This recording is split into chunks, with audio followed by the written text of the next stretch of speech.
Hi friends, welcome to not వైద్యం. మమ్మల్ని ఎంతగానో ఆదరిస్తున్న మా ప్రేక్షకులకి, మా సబ్స్క్రైబర్స్కి మా హృదయపూర్వక ధన్యవాదాలు. ఈరోజు మనం చాలా మంది కూడా కోవిడ్ నుంచి కోలుకున్న తర్వాత వారి యొక్క రక్త సామర్థ్యం అనేది క్రమంగా తగ్గిపోయిందని, దీన్ని తిరిగి పొందాలంటే ఏం చేయాలని చాలా మంది కూడా అడుగుతూ ఉంటారు. అయితే ఈ కోవిడ్ ఒకసారి అటాక్ అయిందనుకోండి, అది దాదాపు మనిషి యొక్క ఇమ్యూనిటీ లెవెల్స్ అన్నిటి కూడా దెబ్బతీస్తూ ఉంటుంది. సో మళ్ళీ చాలా మంది కూడా ఇంట్లోనే కోలుకున్నప్పటికీ ఎంతో మంది బయటికి వెళ్ళి, ఎంతమందికి ఈ రెమ్డెసివిర్ కానివ్వండి, హాస్పిటలైజ్ అయిన వాళ్ళు చాలా వీక్ అయిపోతుంటారు, లంగ్స్ మీద ఎఫెక్ట్ పడేవాళ్ళు. అయితే ఈ వీక్ అయిన వాళ్ళు మళ్ళీ తిరిగి కోలుకోవడానికి కనీసం 2 నుంచి 3 నెలలు పడుతుంది, కొంతమందికి 4-5 నెలల సమయం కూడా పడుతుంది. ఎన్నో సంవత్సరాల నుంచి మనం కాపాడుకుంటూ మెయింటైన్ చేసుకున్నటువంటి ఈ ఇమ్యూనిటీ అనేది ఒకేసారి ఈ కోవిడ్ అనేది దెబ్బతీయడం, తిరిగి ఆ స్థాయిలో మళ్ళీ మనం ఇమ్యూనిటీ లెవెల్ని సంపాదించుకోలేకపోవడం వల్ల ఈ సమస్యలు అనేది రావడం జరుగుతుంది.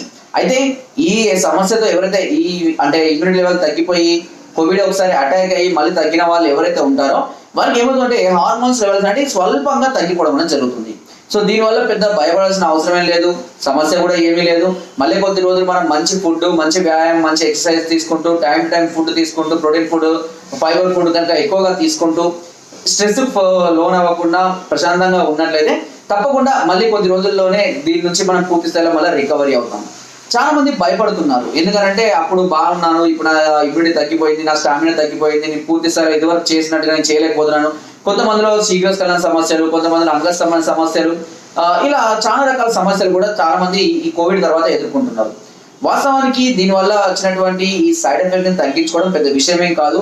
ప్రశాంతంగా మనం ఆలోచించి ఎక్కువగా స్ట్రెస్ అవ్వకుండా మంచి ఫుడ్ కనుక తీసుకుంటూ చక్కగా ఉన్నట్లయితే కనుక, ఎక్కువగా నెగిటివ్ థాట్స్ రాకుండా ఉన్నట్లయితే తిరిగి మనం ఈజీగా రికవర్ అవ్వచ్చు. ఒకవేళ కొంతమందిలో ఏమవుతుందంటే అంతకుముందు చిన్న చిన్న సమస్యలతోనే ఇబ్బంది పడుతూ ఈ సమయంలో పూర్తి స్థాయిలో దెబ్బతింటారు. సో పూర్తి స్థాయిలో ఇబ్బంది ఎదుర్కొంటారు. ఏదో నా కోవిడ్ వచ్చింది కాబట్టి స్టామినా లేదని ఏదో ఒక సాకు చెప్పినప్పటికీ బాడీ అంతా కూడా వాళ్ళకి పూర్తిగా సహకరించదు, కోరికలు ఉన్నా కూడా నెరవేర్చుకోలేనటువంటి స్థాయికి మనం వెళ్తాం. ఇలాంటి సందర్భాల్లో తప్పకుండా మీరు మెడిసిన్ వాడుకోవాల్సిందే. దీనికి సంబంధించినటువంటి పూర్తి మెడిసిన్ కానివ్వండి, సలహాలు, సూచనలు, పథ్యము, ఫుడ్ ఏం తీసుకోవాలి అన్ని కూడా మేము అందరికీ అందిస్తున్నాం. ఎందుకంటే చాలా మంది సమస్యలు పడతాయి, కొన్ని మనం ఇంట్లో కూర్చున్నా ఆటోమేటిక్గా సెట్ అయిపోతాయి, బట్ కొంతమందికి కావడం లేదు. అలాంటి వాళ్ళు ఖచ్చితంగా ఈ మెడిసిన్ వాడుకొని క్యూర్ అవ్వాల్సి ఉంటుంది. తప్పకుండా మెడిసిన్ వాడదని ఇలాంటి సంబంధించి మీరు చాలా త్వరగా బయటపడతారు. దానివల్లనే మీరు ఏదైతే కోల్పోయారో ఆ లైఫ్ని తిరిగి పొందడమే కాకుండా ఇదివరకు లాగా ఇంకా మెరుగ్గా ఉండడానికి అవకాశం అనేది ఉంటుంది. ఎందుకంటే ఆయుర్వేదం అనేది ముఖ్యంగా శరీరం యొక్క ఇమ్యూనిటీ లెవెల్ని పెంచడానికి ముఖ్య ప్రాధాన్యత ఇవ్వడం అనేది జరుగుతుంది. సో ఆ విధంగా మేము హార్మోన్స్ని డెవలప్ చేయడం, నరాల బలహీనత ఉంటే తగ్గించడం, దీనివల్ల వచ్చి ఇమ్యూనిటీ తగ్గిపోయిందని మళ్ళీ తిరిగి ఇమ్యూనిటీ పెంచడం కోసమే మెడిసిన్స్ ఇవ్వడం అనేది జరుగుతుంది. సో దీని ద్వారా మీరు ఏదైతే ఈ కోవిడ్ వల్ల కోల్పోయిన పటుత్వం ఏదైతే ఉంటుందో ఆ పటుత్వాన్ని మళ్ళీ తిరిగి పొందవచ్చు. సో దీనికి ఒకవేళ మీరు ఇలాంటి సమస్యలతో కనుక బాధపడుతున్నట్లయితే ఎక్కడికి వెళ్ళాలి, ఎవరిని సంప్రదించాలి అని టెన్షన్ పడకండి.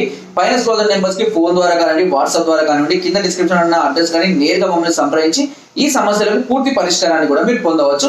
దీని ద్వారా మీరు మళ్ళీ తిరిగి మీ హ్యాపీ లైఫ్ ని మీరు కంటిన్యూషన్ గా చూసుకోవచ్చు. సో ఫ్రెండ్స్, వెంటనే ఈ సమస్య ఉన్నట్లయితే లేట్ చేయవద్దు. లేట్ చేసే సమస్య అనేది ఇంకా ముదిరింది అనుకోండి, దాన్ని క్యూర్ చేయడానికి ఇంకా చాలా సమయం అనేది పట్టే అవకాశం ఉంటుంది. నా వీడియో కనుక మీకు నచ్చినట్లయితే ఒక లైక్, ఒక షేర్ చేయండి. మరిన్ని వీడియోస్ కోసం సబ్స్క్రైబ్ అంతా మర్చిపోకండి. మీ అమూల్యమైన సలహాలని, సూచనలు నాకు కామెంట్ ద్వారా తప్పకుండా తెలియజేయండి. Thank you.